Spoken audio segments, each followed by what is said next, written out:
ఆరోగ్యవంతమైన వాతావరణంలో తయారు చేయబడిన కమ్మని ఊరగాయలు, పొడులు, వడియాలు మరియు అప్పడాలు జంధ్యాల ఫుడ్స్. నమస్తే, నేను Keshav. Welcome to Suman TV. ఆంధ్రప్రదేశ్లో ఎన్నికల ప్రచార పర్వం తుది అంకానికి చేరుకుంది. 2 రోజుల్లో పూర్తిగా ప్రచారం బంద్ పెట్టాల్సినటువంటి పరిస్థితి ఉంటుంది ఎన్నికల కమిషన్ నిబంధనల ప్రకారం చూస్తే. ఇక ప్రధానమంత్రి నరేంద్ర మోడీ విజయవాడలో జరిపినటువంటి రోడ్ షో ఏ విధంగా జరిగింది, ఈ రోడ్ షో ప్రభావం ఎన్నికల్లో ఎలా ఉండబోతుంది? ఎందుకంటే రోడ్ షో కంప్లీట్ అయిన తర్వాత ప్రధానమంత్రి చేసినటువంటి ట్వీట్, దానికి కొనసాగింపుగా చంద్రబాబు నాయుడు, పవన్ కళ్యాణ్ చేసినటువంటి ట్వీట్లు ఇప్పుడు ఆసక్తికరంగా మారాయి. దాదాపు 15 రోజులుగా ప్రచారం జోరందుకున్నటువంటి పరిస్థితి. మరో 2 రోజుల పాటు, అంటే రాబోయేటువంటి 2 రోజుల్లో కూడా 10, 11 తేదీల్లో ప్రధాని పర్యటన ఉండవచ్చు అనేటువంటి ఒక చర్చ జరిగింది. అయితే నిన్నటి పర్యటనతోనే విజయవాడ రోడ్ షో తర్వాత పూర్తిగా ప్రధాని పర్యటన ఆంధ్రప్రదేశ్లో పూర్తయినట్టుగానే అందరూ భావిస్తున్నారు. ఈ క్రమంలోనే ప్రధాని చేసినటువంటి ట్వీట్, దానికి కొనసాగింపుగా మిత్రపక్షంలో ఉన్నటువంటి ఇరువురు పార్టీ నేతలు చేసినటువంటి ట్వీట్స్ ఏ విధంగా ఉన్నాయో ఒకసారి విశ్లేషించేటువంటి ప్రయత్నం చేద్దాం. ప్రధానమంత్రి నరేంద్ర మోడీ విజయవాడ పర్యటన తర్వాత అలానే ఆంధ్రప్రదేశ్లో 2 దశలుగా జరిగినటువంటి పర్యటన పైన ఆయన ఒక రియాక్షన్ రిలీజ్ చేశారు. ఆ రియాక్షన్ ఒకసారి పరిశీలిస్తే కనుక, a memorable road show in Vijayawada with Chandrababu Naidu garu and Pawan Kalyan after travelling across AP over the last few days, I am convinced that people are voting for NDA.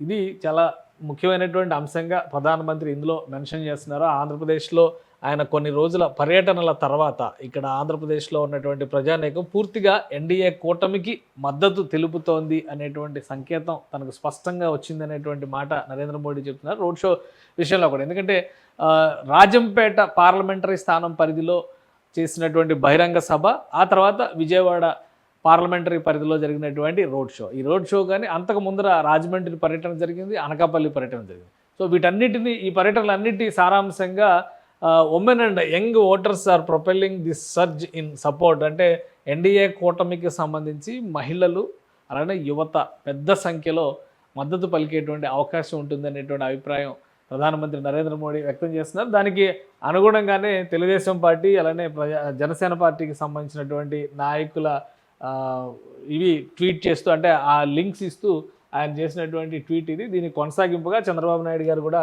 ఒక ట్వీట్ చేశారు. అందులో ఏముందో ఒకసారి మనం పరిశీలించే ప్రయత్నం చేద్దాం.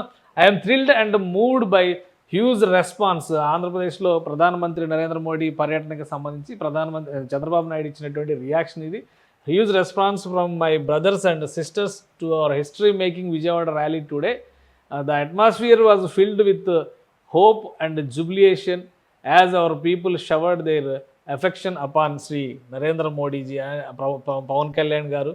అలానే వీటికి సంబంధించినటువంటి result, Andhra Pradesh will make a new dawn on 4th of June. అంటే ఓటింగ్ మే 13వ తేదీన జరుగుతుంది. ఆ తర్వాత జూన్ 4వ తేదీన కౌంటింగ్ ఉంది. కాబట్టి దాన్ని దృష్టిలో పెట్టుకొని చంద్రబాబు నాయుడు గారు ఇచ్చినటువంటి రియాక్షన్ ఇది.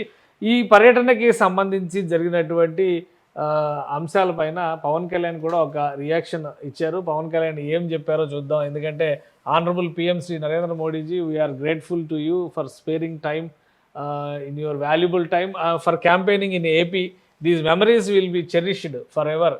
వి all work tirelessly for the Viksit Bharat. అంటే బీజేపీ పెట్టుకున్నటువంటి లక్ష్యం వికసిత భారత్ సాధించడం కోసం పవన్ కళ్యాణ్ ఇచ్చినటువంటి మాట ఇది. అందరం కూడా కష్టపడి పనిచేస్తాం రాబోయే రోజుల్లో అంటూ ఆయన ప్రధానమంత్రితో ఉన్నటువంటి ఫోటోల్ని షేర్ చేశారు ర్యాలీలో. ఎందుకంటే వాస్తవానికి ఒక బహిరంగ సభ ఉంటుంది విజయవాడ పరిధిలోని అందరూ కూడా భావించారు. ఎందుకంటే విజయవాడ పార్లమెంటరీ స్థానానికి తెలుగుదేశం పార్టీ అభ్యర్థి ఉన్నారు, కానీ విజయవాడ పశ్చిమ నియోజకవర్గం నుంచి మాత్రమే బీజేపీ అభ్యర్థి సుజనా చౌదరి పోటీలో ఉన్నారు.